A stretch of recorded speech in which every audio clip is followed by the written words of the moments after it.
the vision and mission of what LIV Golf was trying to achieve. And that was using this team model to evolve the game. Golf is a sport that hasn't evolved massively in terms of tournament formats. When you look at the data around the average age of a fan and the average age of a viewer, as a lover of golf, actually, this is slightly worrying. I think where these deals become amazing deals is if we can create businesses that have some enterprise value. And that is very much what we're trying to do. For me, the team element is way more exciting. If someone in the individual tournament's got a 3-shot lead with 3 holes to go, you probably know who's going to win. You can literally get a 4, 5, 6-shot swing in 1 hole. It may sound cliche, but you are playing for more than just yourself. Historically in golf, you've only done that once every couple of years in maybe the Ryder Cup or the President's Cup, but every tournament, every week, you are playing not only for yourself, but for the team. I think Lee even openly said, LIV was important for me to want to keep playing, so I was getting a bit bored. The great thing is at the moment is that golf is probably healthier than it's ever been.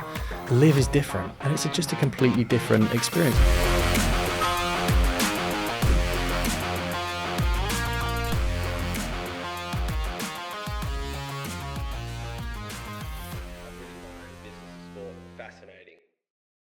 James, thank you so much for joining us. Welcome to the Business of Sport. Thanks for having us. It's a pleasure to get into golf again. I mentioned that we haven't actually done a huge amount of it, so I'm excited to go into this, and actually from a LIV Golf perspective this time. Me too. Adds a great dynamic.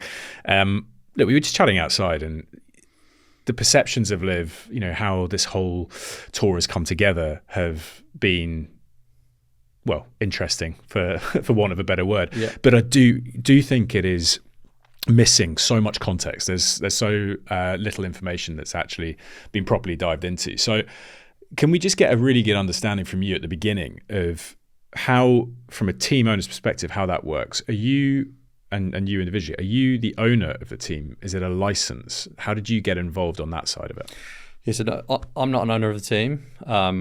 We have 3 captains. So the captain moniker is really about whether you own a chunk of equity in the team. So we had 3 in our team: Ian Poulter, Lee Westwood, Henrik Stenson. When the opportunity came along, we were representing all 3 of those players, and we did this sort of due diligence, if you will, on the deal.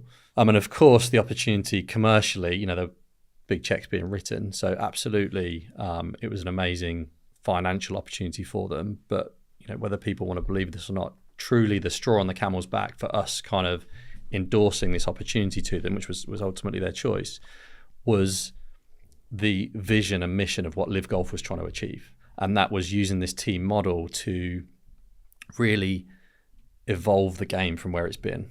Golf is a sport that hasn't evolved massively in terms of tournament formats. And if you look at, I think a great example or comparison is cricket, T20 and one-day games, and how I think a lot of that was actually not very welcome by the institution or the establishment when that happened. Yeah, understatement, yeah. And now I think people would actually argue that it's been the best thing for that sport ever, because the overall strength of the sport is better because of those things. And that's the thing that we really bought into. And I think, again, it was still a big risk.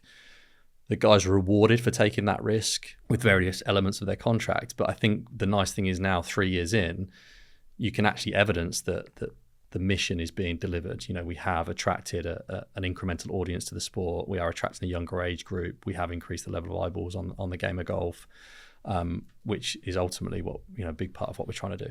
So 13 teams, is that right? Correct. So just going back to just that structural point, players have stakes in the teams.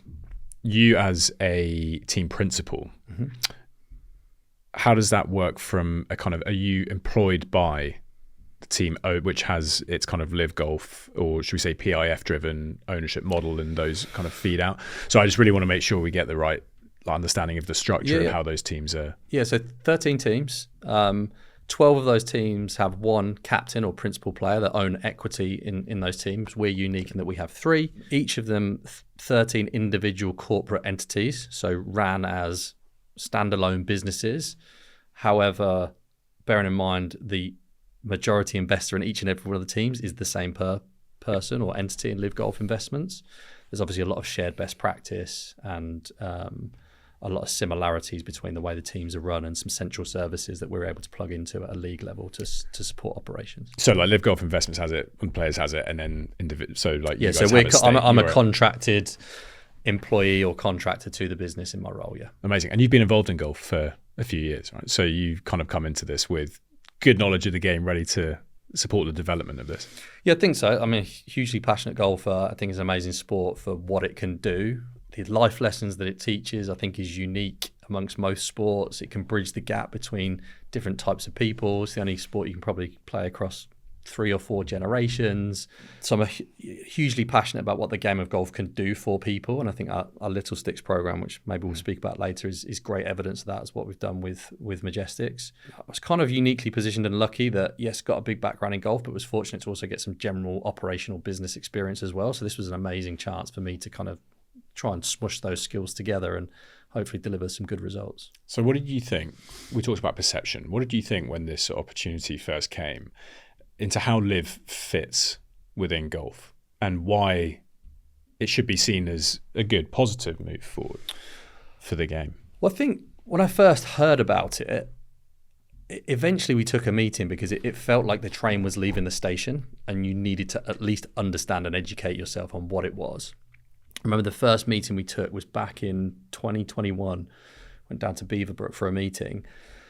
And obviously numbers were being chucked about, and it was like, okay, I get that piece. That's kind of the easy piece to negotiate. Tell me what it is you're trying to achieve here. And very quickly, when you look at the data around the average age of a fan and the average age of a viewer, it's like, as a lover of golf, actually, this is slightly worrying. Where's our fresh blood coming from? And even beyond that, if you look at golf club data, if you look at the membership data of golf clubs, like, it doesn't really tell a pretty picture in terms of the average age of those people, how many junior members are in the sport. And, you know, granted, golf has evolved and the membership model is a bit different to how it is now, but, you know, I was all for trying to make sure that we got a fresh injection of people into the game of golf so that it continues to thrive for a long, long time. And how does that golfing fan that has bought into LIV, how does that differ from the traditional golfing fan?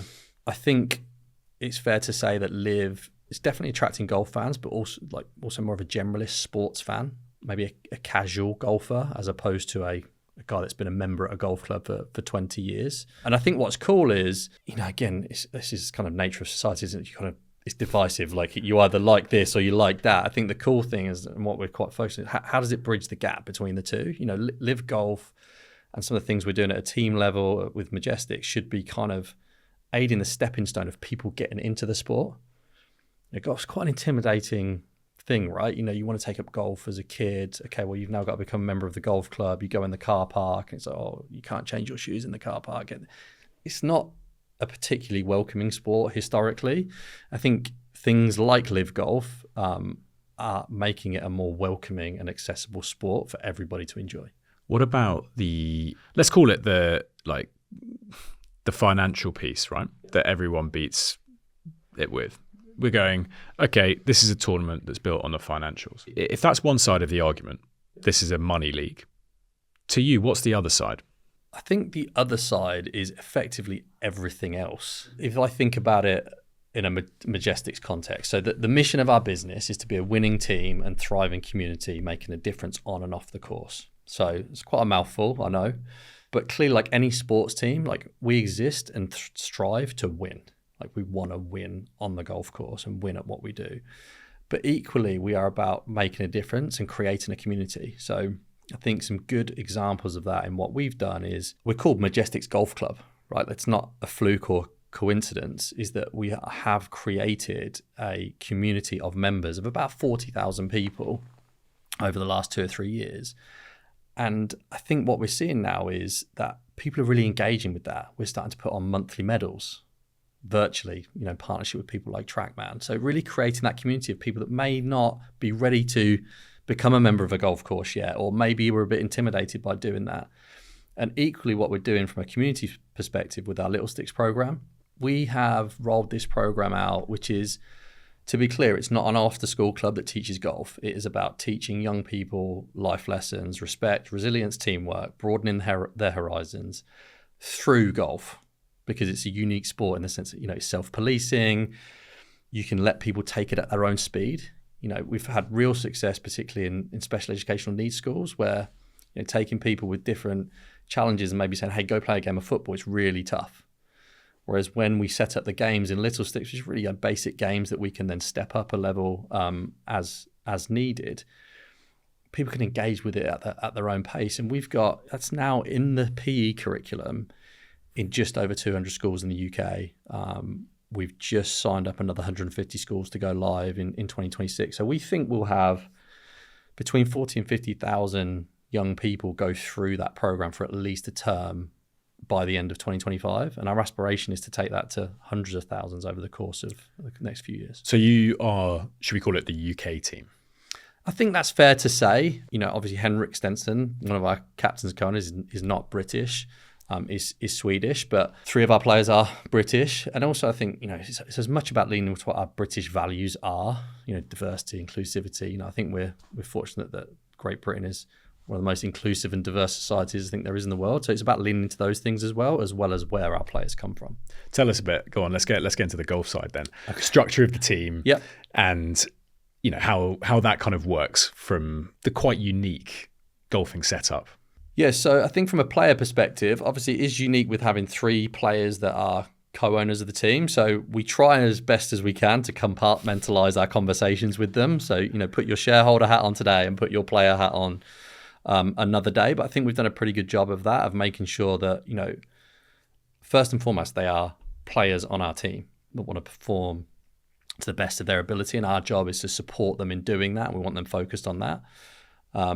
At the same time, making sure as shareholders and the people that have been appointed to lead the business from a day-to-day perspective, making sure that they are up to speed on what's happening, that they can support us where needed. We've got 3 amazing captains that are icons of the game that have so much value to give us. So just to be clear, we've got Ian Poulter, Lee Westwood, Henrik Stenson and Sam Horsfield. Exactly. So, making sure we're kind of sucking that value out of them as much as possible to, entertain potential partners, or from a mentoring point of view, young players that we're looking at for the future.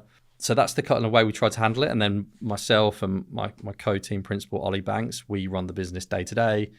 We currently have a headcount of 10, mainly based in the UK, a couple of guys in the US, and we hopefully look after the rest of the business. And the primary side of that on the business front, are you then managing commercial inventory? You're doing the marketing for the team? What's on you and what's covered by what we would maybe call Live Central?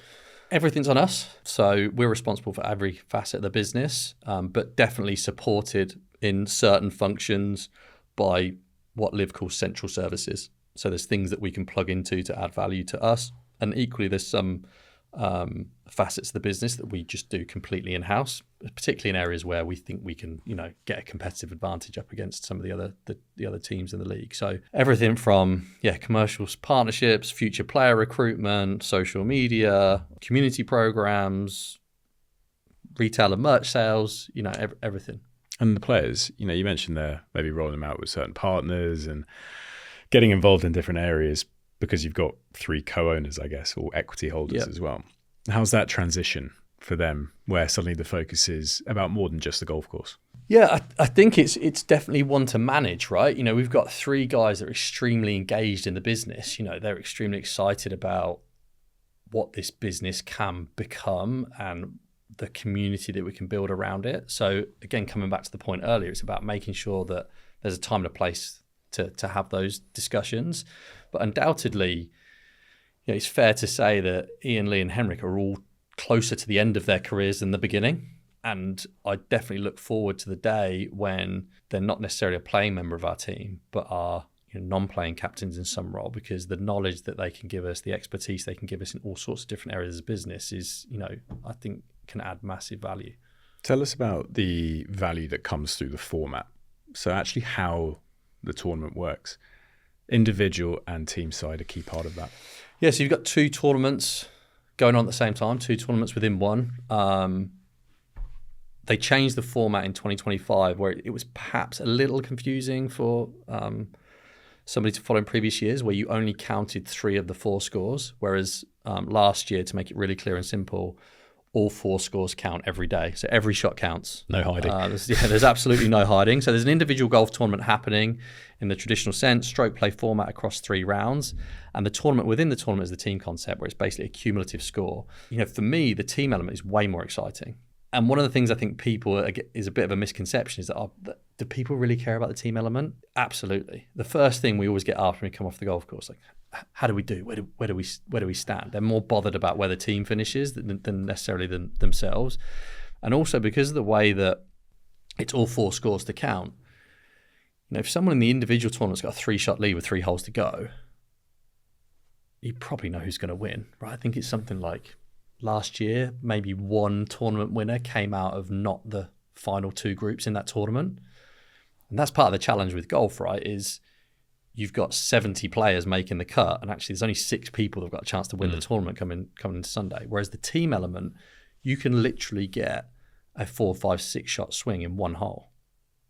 2 or 3 birdies versus 2 or 3 bogeys can make a massive difference. So it's really dynamic. It's really fast. It's sometimes a bit difficult to follow because there's a lot happening, but it can change very, very quickly, which is really, really exciting to watch. It also means you have something in football. We talk about like franchise football. Often we've spoken to people who maybe have ownership stakes in like the MLS, and they'll go, yeah, you guys seek this franchise model quite often, but the problem is we've got so many dead games in the middle where it doesn't mean much, and therefore there's not a huge amount to play for. You could put that in golf exactly as you just said, where if you've made the cut but you're in your 62nd or something, not a huge amount you're playing for, maybe a bit of pride and then a bit of prize money as well. Yeah. But in this, even if you're 62nd, right, the difference between you being that and 45th, I'm guessing, is huge. So it gives them a whole different objective and target to aim for, even if winning's out of the equation. Exactly. You are playing, it may sound cliche, but you are playing for more than just yourself, right? Which is huge. Historically in golf, you've only done that once every couple of years in maybe the Ryder Cup or the President's Cup, but every tournament, every week, you are playing not only for yourself, but for the team. And I think human nature is you want to do well for your team, right? You don't want to let people down. And the guys are extremely driven to not only perform well for themselves, but for the team as well. How have you found the recent seasons? It's been tough for you guys, right? And performance side. How have you found it with that group that you've got? Yeah, it's been not where we wanted it to be.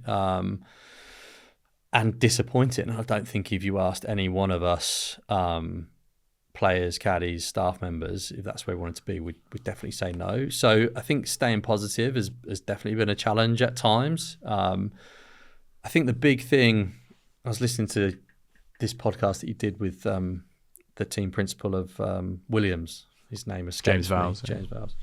And he was talking about the marginal gains piece, and it's very much the same in golf. Like, I think we've definitely had flashes of brilliance and good performances, but just across the season, just not consistent enough. But, do you play golf yourself? Yeah, I love it. Yeah. I mean, how often do you come off the golf course and say, definitely could have been 2 or 3 shots better today? Never. Perfect. Yeah, all the time. You're the only one, right? You're the only one. So it's impossible, yeah. If, genuinely, and I haven't done this exercise, but if you took our performance and every player was 1 shot better every day across this season, it's probably the difference between us finishing 12th on the order of merit and 5th. So we're dealing with really, really fine margins. But in the off season, I hate the term off season because I feel like we're doing more work now than we do during the season, but a lot of work going into the performance services element of our business to make sure that we are supporting our players as much as we can to maximize their performance on the course. Can players get dropped? Yes. Okay. And if you've got 3 team principals, does that make that decision slightly harder? Because in all seriousness, they're also equity holders, right? So, yeah, some of those conversations aren't easy. So we faced that this year. Henrik was relegated. So relegation's always been a thing in this league, and I think it's really important for the integrity of the competition, like in other formats of golf, but in other sports, like you can get dropped. And this year was really the first year where relegation was, Scott O'Neill, our new CEO, came in probably about 12 months ago now, was really clear, like, we're going to have relegation. And unfortunately, Henrik finished 49th.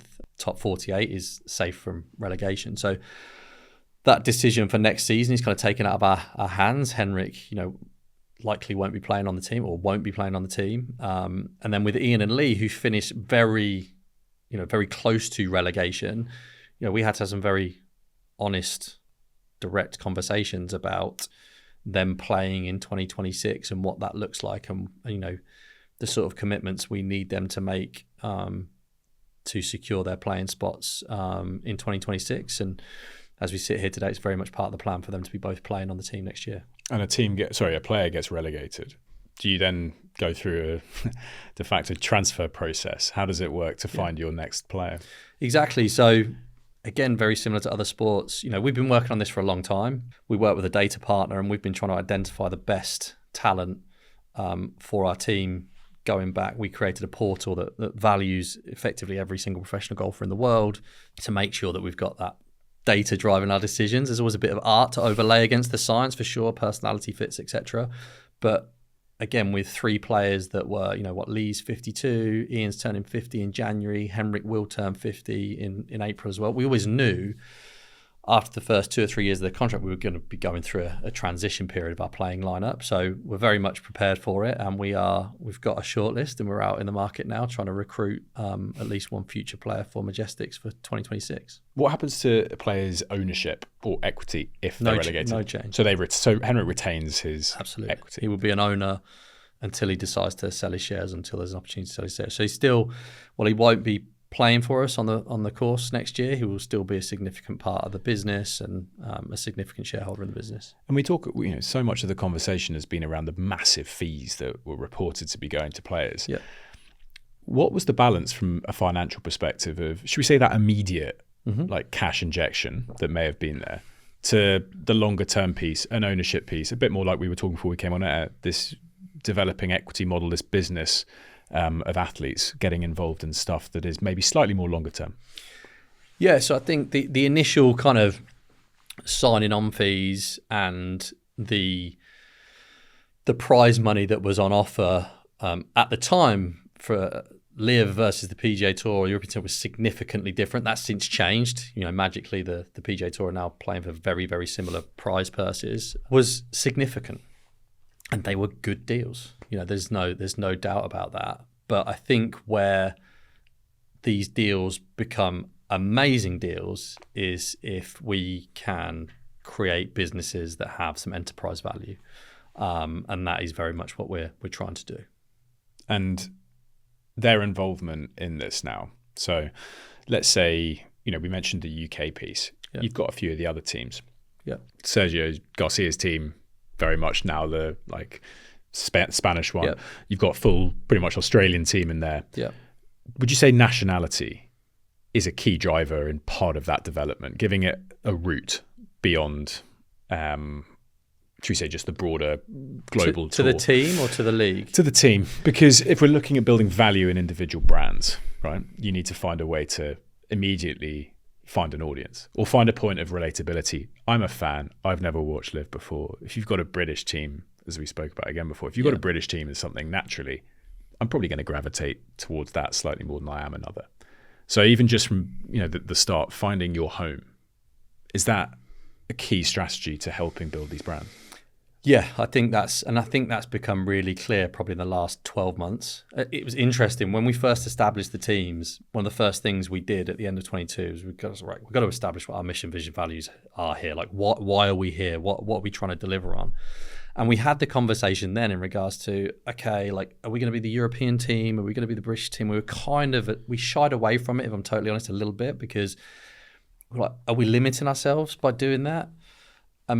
And what's manifested is that, those teams with a clear geographic link, Ripper GC, Australia, Stinger GC, South Africa, and, you probably throw us into that bucket with Majestics. It clarifies what the proposition is, right? You get, that the more tribal nature of that fandom and that following. And also, frankly, it gives us a bit more clarity and puts some guardrails around what we're trying to do from a recruitment perspective, what we're trying to do from a point of view of putting down roots. One of the things we're thinking about for 2026 is establishing a physical footprint somewhere.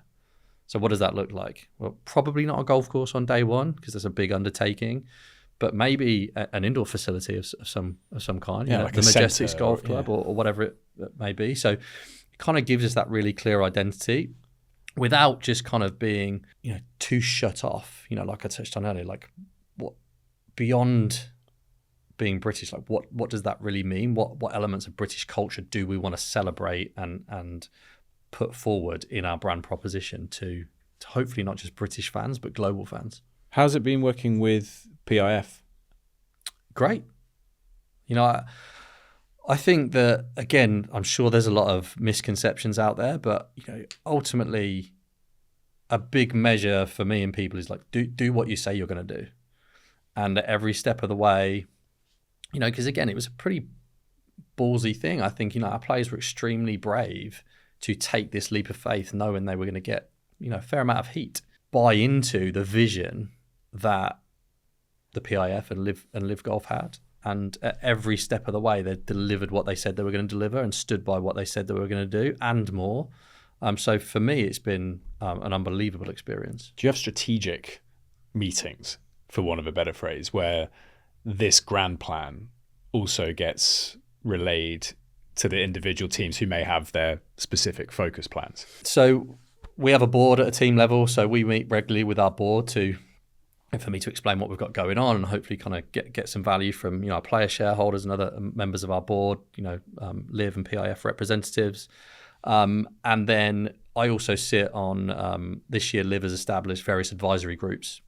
So I sit on what they call the team advisory group, where they're talking about things that are specific to team operations and what's happening, and giving us as team principals or GMs the opportunity to have have an opinion and potentially have a little influence on what we're going to do from a business model point of view moving forward with teams, which is great. And they do the same with players. They have a player advisory committee to talk about things like course setup and competition and bits and pieces like that. So there's various communication channels and committees that have been set up to make sure that they're getting all the value from all the great people they've got in the business. And what does the financial support look like? Because I'm going to make a guess that teams aren't profitable, maybe not even break even to an extent. So where does the security come? Is there subsidizing? Are they underwriting losses to encourage this development and this growth to spend? Because the last thing you want to do is clip the ambition of these teams at the beginning in the early stages. Yeah. So some teams are profitable, to be clear. It's not a word we're used to here, so sorry. So I don't know. I couldn't name the exact ones, but purely if you look at the main opportunities for income are team prize money and sponsorship income. Then there's the other stuff around membership programs and YouTube and content and things like that. So when you consider there's $16 million up for grabs at the Team World Championship alone, some of these teams are profitable. And this year has been a monumental year for teams doing individual sponsorship deals with big names. So we signed a long-term partnership with HSBC, we have a partnership with Castor, we have a partnership with Destination Sport. You've got Seamless Digital, that's a few from our team's perspective. You've got six-figure deals, 7-figure deals. Yeah, this year's been like a big step change in momentum for us on that front. If you look at Crushers, I think they've got Salesforce, Qualcomm, HSBC. So there's some big team, I think John Rahm's team, Santander, big sponsor, Callaway, big sponsor, Torquay, Ping. So there's some big brand names come on board this year with some big deals and some long-term commitments. But yes, to answer your question around funding, yes, the PIF and LIV Golf investments are funding these businesses and funding the losses. And do you have a path to profitability, should we say, where they set a target and you have to try and get the house in order in 5 to 7 years? Yeah, a really clear path as well. I mean, I think, again, I can't really comment on other teams' cost bases, but where our cost base is today versus the opportunities we have from a prize money and the pipeline we have from a sponsorship perspective, I'd be disappointed if we weren't profitable in 2026. Okay. And you mentioned, was it 16.16 million? So prize pot for team versus prize pot for individuals. What I found it so interesting, you watch Full Swing on Netflix, for example, what they've started doing now, and maybe there was a very specific objective to say, look, they are making good money, is underneath those tour wins. It was like 4.136 million per, RBC Open or whatever it was, or Classic. For individual wins, like for performance, so again, we're moving past all of the, wow, that's a ridiculous signing on bonus. For individual performance, let's say, what's the kind of prize pools available for players? So the 13 regular season events across a season, the total prize fund each week is $25 million, 20 million purely for the individual. So 20 million goes to players based on their individual performance, and 5 million goes to teams based on team finishes. So at the moment, top 3 teams receive a share of that prize money. It's 13 regular season events, and that's at the moment. I don't think it's completely out of the question that maybe that changes or shifts or increases as we go into 2026. And for the Team World Championship, the season-ending finale, which is a purely team-based event, there is no individual element to that tournament. You're seeded based on your ranking in the overall season-long order of merit, and then it's effectively a knockout format to the final day's play, where the top 3 teams play it out in an aggregate stroke play format to see the eventual winners. And the total prize fund for that tournament alone is 50 million. So 50 million for the Team World Championship at the end of the year, 5 million a week for teams the other 13 weeks of the year. And PGA DP Tour events, if you don't make the cut, you're not paid. For LIV, a big part was you turn up and you're paid. Correct. How important was that for them to get in place for the players? It was a big part of it, right? I think, again, I don't really want to go down this rabbit hole, but if you look, that's exactly why certain players historically have been paid appearance fees to go and play in certain tournaments. I don't think I'm letting a big cat out of the bag by saying people get appearance fees to go certain places, because it's like, hey, I'm going to say I'm going to play here, I'm going to help support the tournament, I'm going to drive ticket sales, and then I'm going to miss the cut and I'm going to make no money. Why would I come? Which is why appearance fees came in. So really, LIV kind of took the need away to have that appearance fee. It's like, hey, you're going to play in the tournament, everyone's going to get paid, your expenses are going to be covered. You can be confident that you're going to leave this week with something. So, because we've talked about this in tennis a bit, and we were looking at players, outside of the top 100, how difficult it can be to make a living. And it's really hard. Therefore, and it's quite often because if you're going out in the first round of the majority, fine, the Grand Slams may give you a little bit more if you get to the first round. But, to make enough money to just support yourself is one thing. But to make enough money to actually live as a professional, which means the coach, quite often, the physio, maybe the nutritionist, the travel, accommodation, there's so much that goes into it. So when you have this type of structure, I mean, from my side, I'd look at it as like, it's more about, being able to support a broader system rather than just the top end.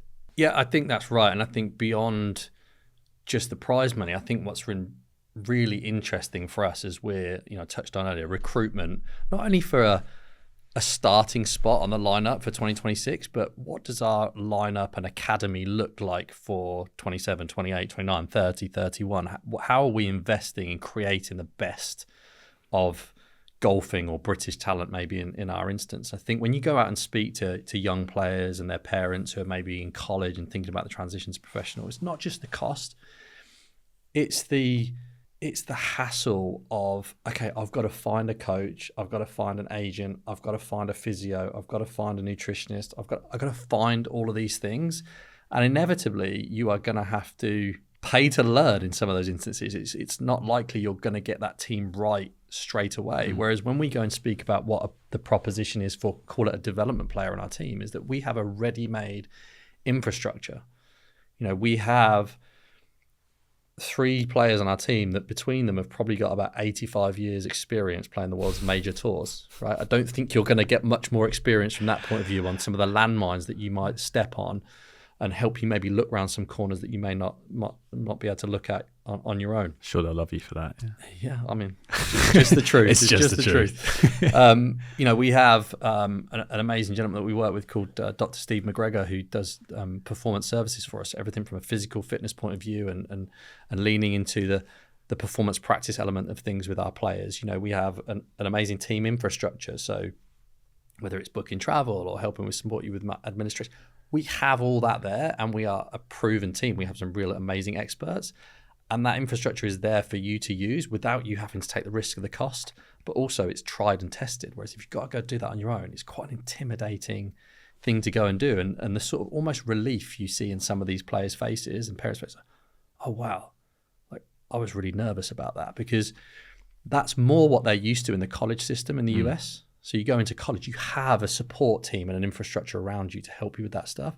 As soon as you step out into the professional golf world today, you're out there on your own. And hey, maybe the top 5 amateurs in the world that are highly touted and have got NIL deals now that they're allowed, maybe they're okay because they've got 10 agents chasing them down. But the other guys from maybe 5 to 20 or 25 to 30 or someone that's played on one of the minis, they don't have that luxury. So I think that's something that, again, isn't talked about enough, that we, from a pathway perspective into professional golf as LIV, and obviously the huge investment they have in the Asian Tour, we can add a lot of value to helping develop talent. On that and on the business, bring both of those together. How important is a winning entity to being able to build both that side and the business side? It's massive.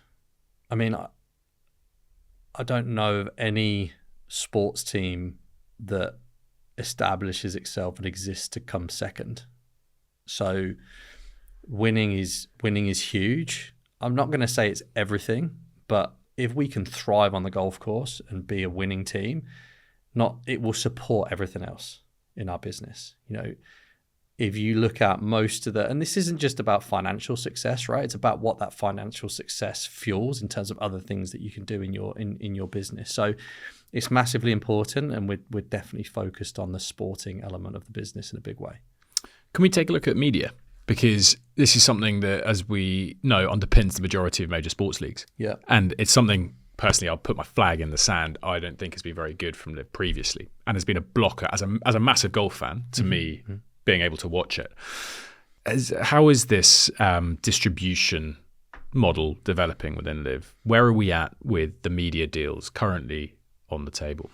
So I think, again, this year has been a monumental year for TV distribution for LIV. So we've managed to secure some major distribution deals around the world: Fox Sports in the US, ITV in the UK, Kupang Play in Korea and Asia. The list goes on. So I think the latest number I saw in a deck was that the potential reach of the network deals that we have in place are about 1 billion homes.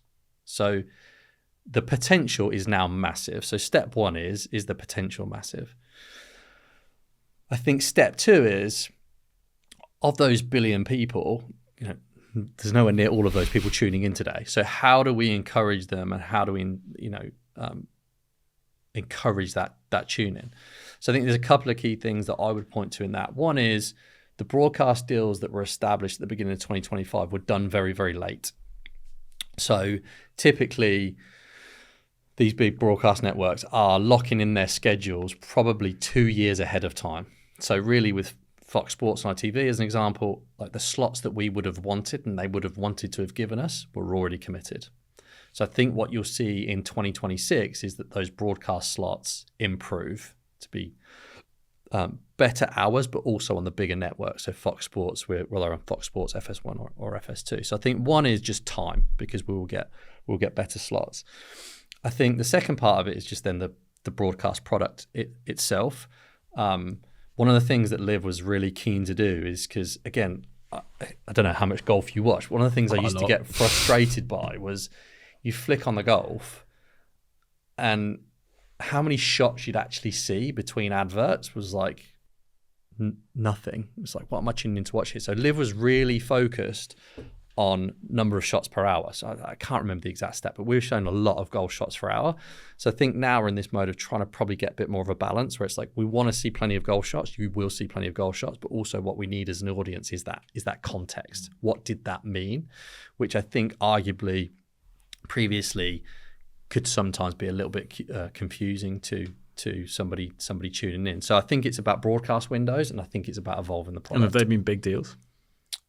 The broadcast deals. Yeah. Pushing everything forward, good numerically, good for, as you said, channel exposure, or improving for channel exposure. Yeah, I think brand-wise, Fox Sports in the US, a huge brand name, probably the leader in sports, so massive. ITV in the UK, I think the big deal for that for me was like free to air. Yeah. Which was big, and some of the names that I'm not as familiar with, candidly, and I'm sure some others aren't, like in different markets in Asia, South Africa, or Australia. Like I think it's Channel 7 Australia, I think it's the biggest sports channel. So yeah, they've been really strong, multi-year, significant deals. But clearly, those broadcast deals and how good they get over the next 3 years will be dependent on tune-in. So it's a big focus for the league to make sure we're getting people tuning in. It's also why I asked the locational question, because if you have better relationships with a region, so Channel 7, for example, in Australia, you have the Cam Smith team. Correct. Right? Naturally, you're going to have a much greater demand and therefore a better media deal if you can build the locational product in those regions. But it was interesting. And this may come down to, as you said, the lateness of the deal, but I didn't know ITV had the deal. Yeah. So even when it comes down to, and I watch a lot of sport and golf, so even when it comes down to doing those deals, it's then about how do you let everyone know this is where it is, if it's not always going to be in front of them without you having to do much. Yeah, I think that's really important. It is, and look, I think there's a long way to go, but I think the context here is like this business is 3 years old. Yeah.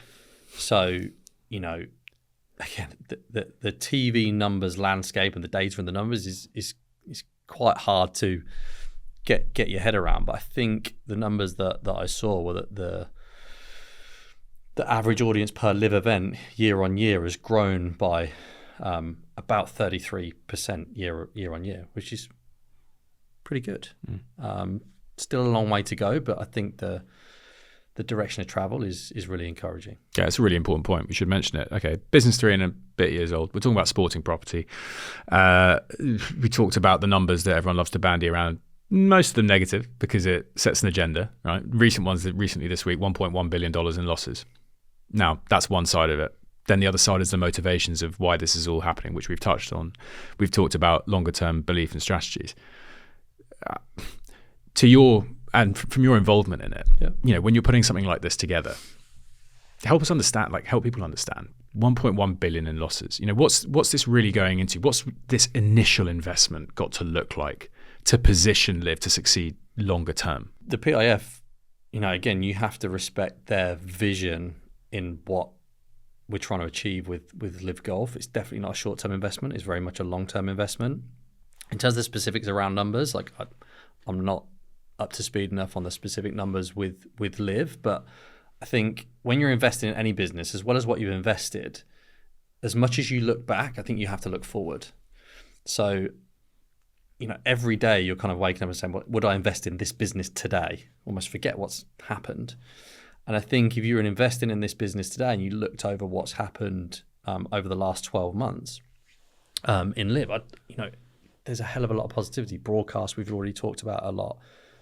Direct major exemptions. You know, everybody said that would never be possible, and now there are direct major exemptions from LIV into the US Open, British Open.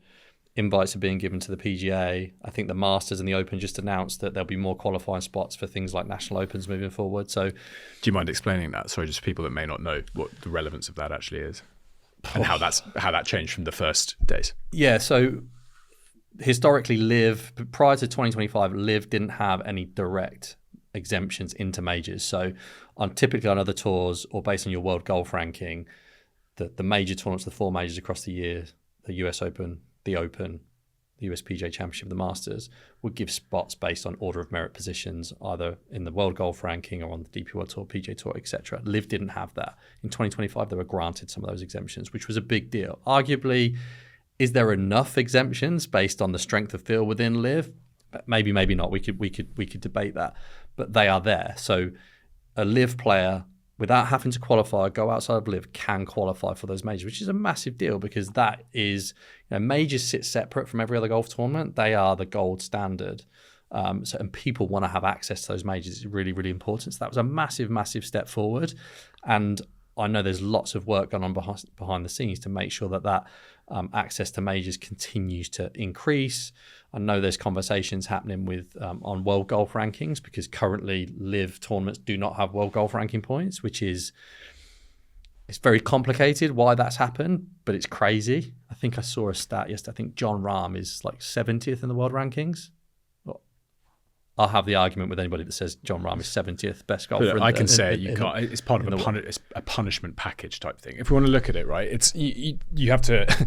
They've got a product and they want to prevent people from leaving their product. They also want to present their primary assets from leaving their product. So if you don't create a deterrent of any sort, it's going to be much harder for them to maintain it. Now, some will go anyway, and it's more than that. And to me, again, and I hope I can say this because it's not, you putting it, but that was the kind of frustration as well from a golf fan's piece, because having this where you just have this civil war, it doesn't help a game to the extent where you're putting punishments in place. But really, what do we want? We just want the best players playing against each other. Now, if that is not every week, then let's make it as many times as we can have it. Right? How do you coexist? How do those structures still give the fans what they want? Because the fans it's the only thing that matters. They're most important. I think there's a lot of truth to what you say, but equally there are some technical challenges that need to be thought through and overcome in order for LIV Golf to get the proper amount of world golf ranking points. So it's not easy. Yeah. But I think there is definitely some truth in what you said. But you're absolutely right, and I think this is why you've seen the major governing bodies give that direct access, because it wasn't happening through world golf rankings. So to go back on the list, massive progress on broadcast deals, access to majors, which is, frankly, a blocker from a recruitment perspective. You want to attract the best players in the world. The best players want to play in the majors. If you don't have direct access, that's a challenge. We've started to overcome that challenge. And then if you look at a league level and a team level, some of the sponsorship deals that have been signed this year, the brand names and the length of the term of those deals, I think is a really clear signal that we are delivering value, right? HSBC, Salesforce, Ping, Callaway, Aramco. These are big, sophisticated businesses that have multiple investments in sport and have come along and said, actually, we really see value in LIV Golf, not for the next year, but for the next 5 to 10 years potentially, which is huge. And also just getting more on the front foot from a product perspective. We've been here pretty much since day one. And this year, we're in a position where we were able to announce, I think, 10 of our 14 events for next season just about at the end of this season. Whereas previously, we've been announcing dates and venues for events sometimes maybe 6-8 weeks in advance. Despite that, we've grown ticket sales massively. Over 100,000 people in Adelaide, over 45,000 people at LIV UK, 50,000 people at Indianapolis, and that's with very short notice on ticket sales. I think we're now live with 11 or 12 of the tournaments for next year. Tickets are on sale for all those tournaments now. I think, South Africa, where we'll go for the first time next year, I think they sold 25,000 tickets in the first 48 hours because it's the first time that a field of this strength will go to South Africa. So again, just getting out on the front foot, partnering with venues on a long-term basis. There's been so much great progress across the business. So yes, there's been a lot of money spent, but are we now starting to see a return on investment from that money? I think the evidence speaks for itself. And the point is, you have to invest to see the results, right? Unfortunately. So yeah, I mean, some of the content that comes out of it. You mentioned Adelaide there. I mean, I remember seeing videos that go out on social media around it. It's incredible, right? And it's a completely different golfing experience to what you would get anywhere else, which is great in many ways because it's what T20 was to Test match cricket. And, you showed purists what that was like back in the day. They would never have believed that it was possible to still enjoy the sport but have such a different format. I think cricket's a great comparison and example of how powerful new different formats can be to getting more audience into the game in general. And I don't know this for a fact, but I would imagine Test cricket is more in a stronger position today than it was 20 years ago before the advent of T20 and the 100 and things like that. And that's not a coincidence. So I think there's a lot of comparisons that can be drawn. And also, this is why the broadcast piece is so important as well, because when you come to these golf tournaments, like one of our biggest jobs at the moment is like, just come. You can hate it, but just come and see these events.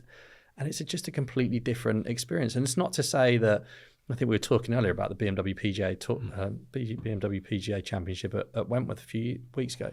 It's an incredible golf tournament. I went to it as a kid growing up. I love it. Guys love playing in it. But LIV is different. LIV is a shotgun start. You see action from the beginning. There is an entertainment product at the end of the day with concerts. It is more welcoming for a family. And I'm going to sound biased, but I have 3 kids, 13, 10, and 7. They would have been, 5, 7, and 10 or something like that when LIV first started. I would have never taken them to a golf tournament purely because it's stressful as a parent. Like you got to be quiet, don't move. It's not a great experience to go and watch golf. The music being played throughout LIV, the ambient noise, just means that you don't have to be on edge, right? If somebody walks across a path, it's going to be okay. Everyone's going to hear it. But that's not to say that major events should start playing music, because they absolutely shouldn't. Like that silence and that atmosphere that gets built in those tournaments is amazing and right.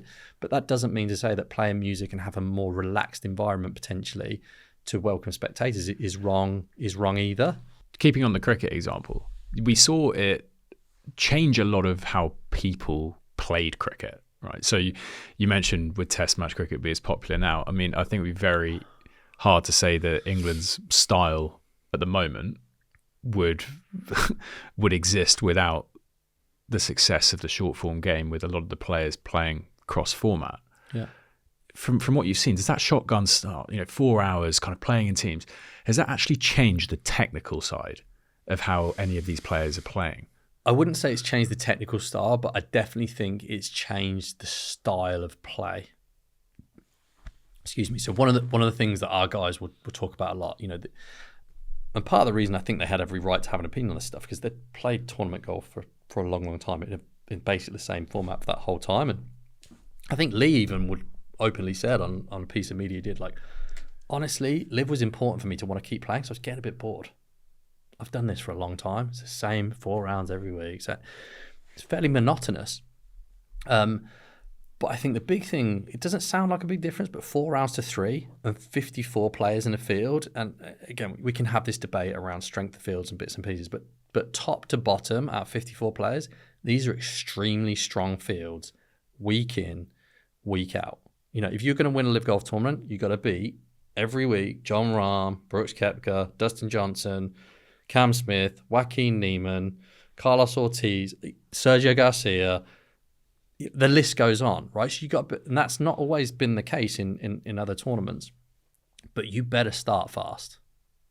4 rounds and a cut, and maybe a larger group of players, some of which that aren't more experienced. You kind of always knew there's maybe a small number of people you've got to beat during the week.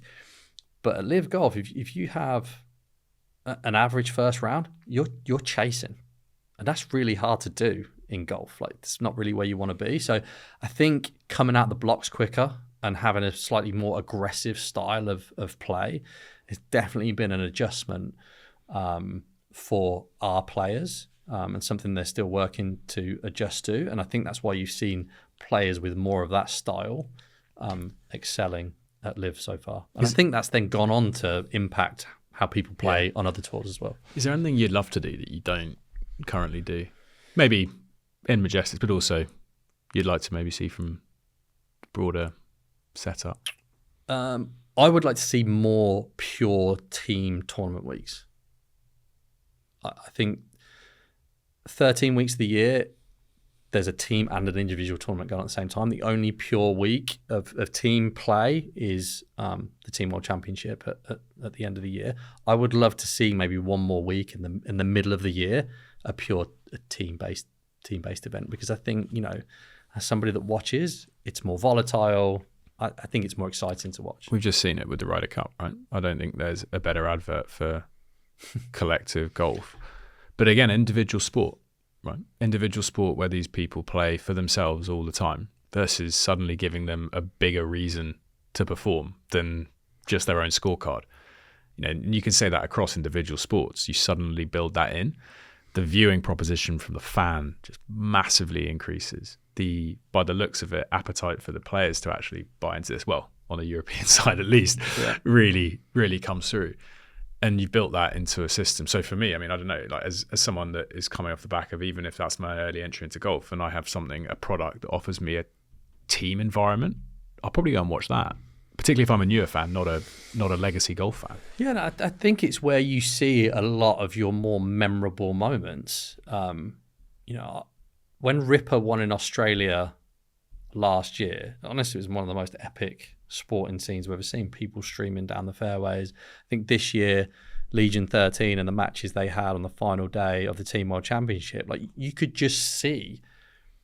I'd be really interested. I think Tyrrell hold the winning putt for them as a team, and the reaction that he had versus, I'm sure he won an individual tournament this year as well, that you just look at the reactions. I think they speak for themselves, because whether it's in team sport or anything, in business or in life or in family, when you're part of a team, you've got other people reliant on you. There's a responsibility, right? You don't want to let people down. In fact, you want to do the opposite. You want to make people proud of you. So, and again, that is a different pressure that some of the LIV players are having to deal with, right? It's like, okay, this isn't just me anymore. Like, this is me plus not only 3 other guys that are on my team, but 3 other caddies and staff members and fans and all this kind of stuff. So, yeah, I think that if we can lean into the team element of it a little bit more, that is personally one of the things I would like to see us do.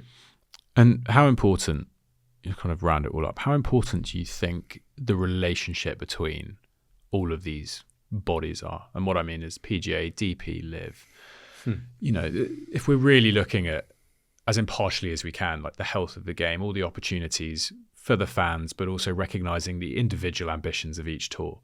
You know, what do we need to get to? What level of relationship needs to exist so that I guess we can get the, if we can be greedy, get the best of every world? Look, I think it's important because ultimately all three, or I say three, there's more than three, right? You got LIV, PGA Tour, DP World Tour, major governing bodies, and so on and so forth. The reason I think it's important is because so many of these organizations have shared objectives and goals, which is to, that we get slated for using this term, grow the game, because that was one of the kind of terminologies we used when, LIV was first coming out. But ultimately, to make the game of golf as healthy as possible, I think that the great thing is at the moment is that golf is probably healthier than it's ever been.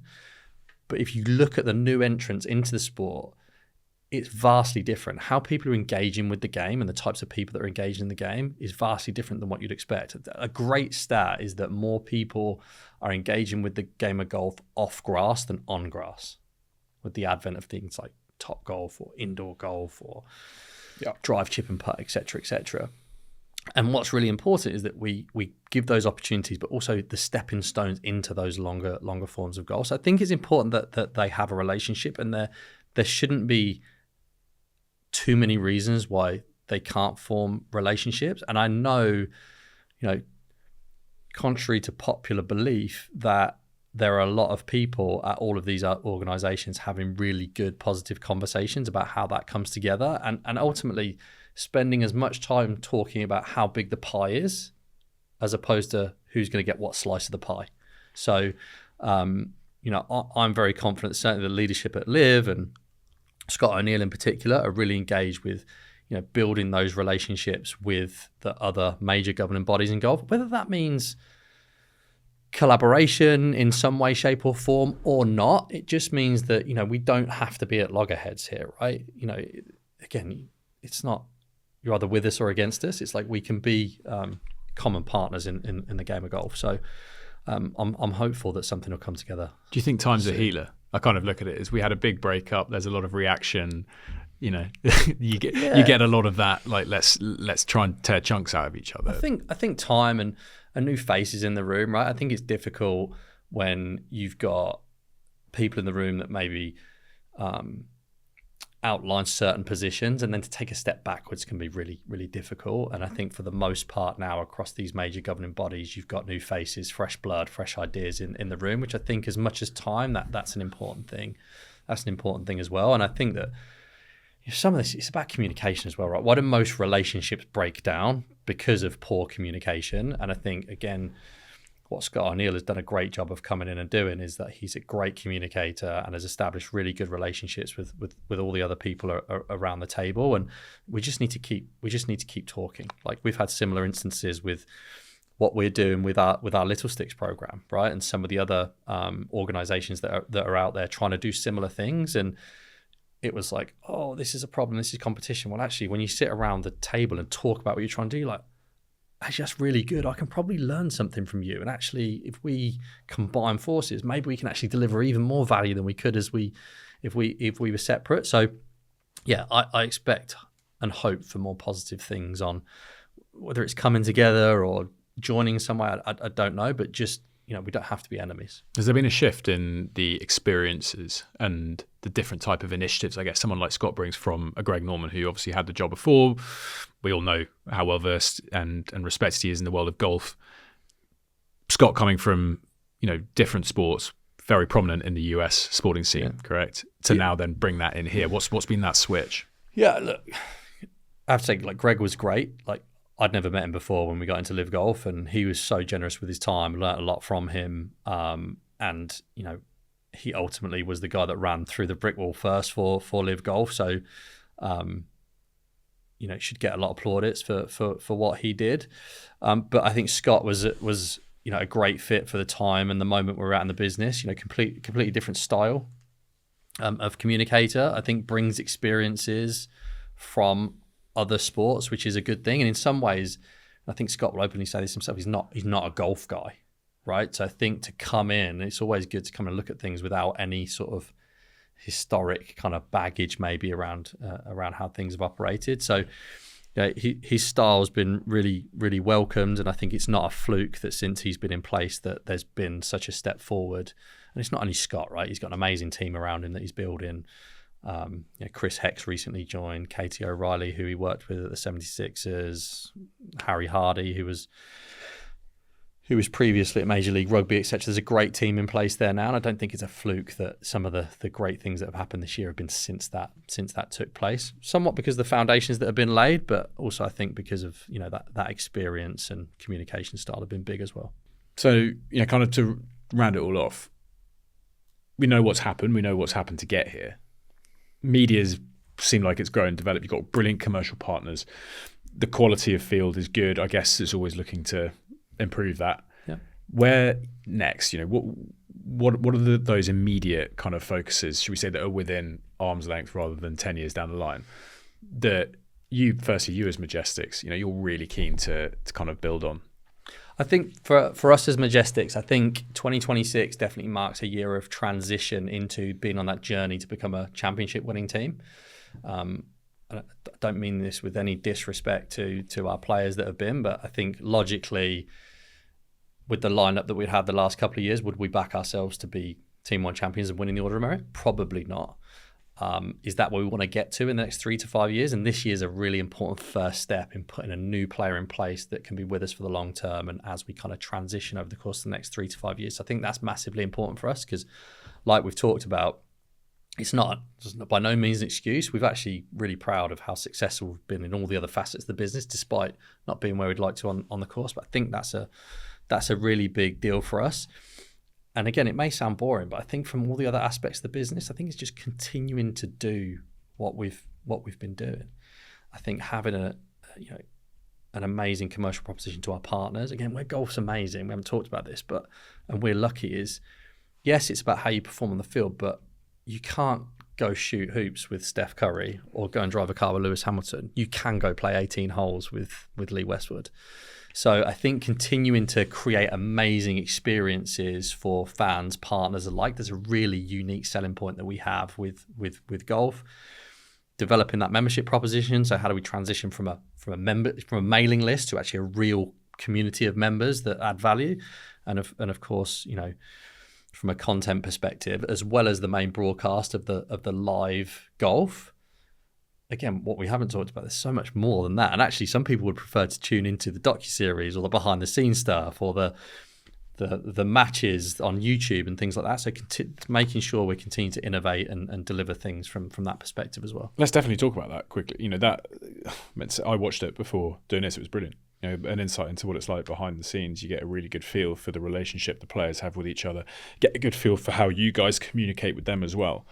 What is the opportunity to do this for you? Where's that proved most valuable and interesting? I think the most valuable part of it is just in having a voice and a sort of shop window view to tell people what we had going on. That we did that because we felt it was important to tell people about what was going on. And there's so much happening behind the scenes that people don't get to see. We were the first team to do it as an individual team, and it's really good. The feedback we got was unreal, really. It was so positive. Okay, we've got to do more of this. And then LIV have now, they did Series 1 last season that was broadcast on Fox, LIV to Win. Season 2 has been filmed and still being filmed a little bit now, which will come out next year, which we will feature in one of those episodes because, that journey, and not necessarily the journey we wanted to document, but that journey of struggling and potentially having players relegated and how close that was between Ian and Henrik at the end of the year is interesting, right? It's dramatic.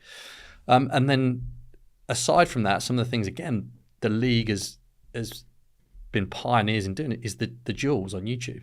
So I don't know whether you've seen the duels matches that got put together, but basically, that kind of collaboration between professional golfers and influencers and creating some really interesting content that ultimately it's easier for us as normal golfers, as it were, to relate to. It's pretty interesting to watch, a normal golfer go and play a match against a tour pro and document it. So, and people are consuming media in that way as well. So making sure that it's not just about the live broadcast, it's about so much more that we can deliver. It's amazing for the sport, isn't it? Because it's such a connector. I mean, you look now and across Alcaraz and Nadal and Federer's social medias, it's just them playing golf all the time. It's the bridge sport between sports. I remember watching, I think it was Miami Grand Prix, and they did something on Sky beforehand, and it was Carlos Sainz, obviously top Formula One driver, Tom Brady. What do they go and do when they do the interview? They go and play golf, and they do it on the golf course.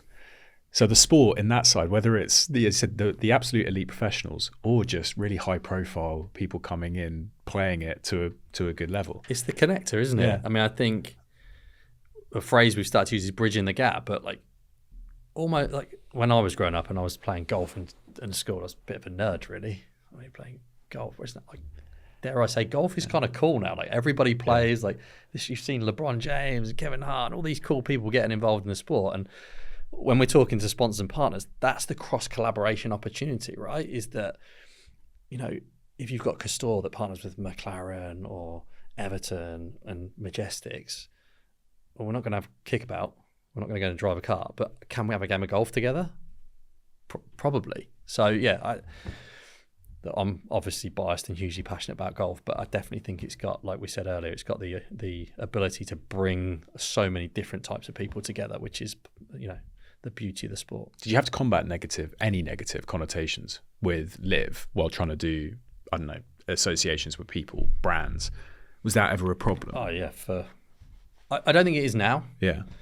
But in the first 6 months to a year of doing the job, I didn't really feel like I was running a franchise. I felt like I was constantly explaining and justifying and media training and lawyers and appeal hearings and all this kind of crazy stuff, which, listen, was, I don't know whether enjoy it is the right word, but you learn a lot, right? You learn a lot through those processes. So, definitely I took a lot from it and learned a lot from it. But I think that the narrative's changed a lot now. I think, like we said earlier, time's a healer, and I think people have seen through some of that stuff now. And again, the difference between saying I've joined something and here's what I'm going to do versus here's what we have done is massive. So it was definitely, some of that was challenging in the early days, but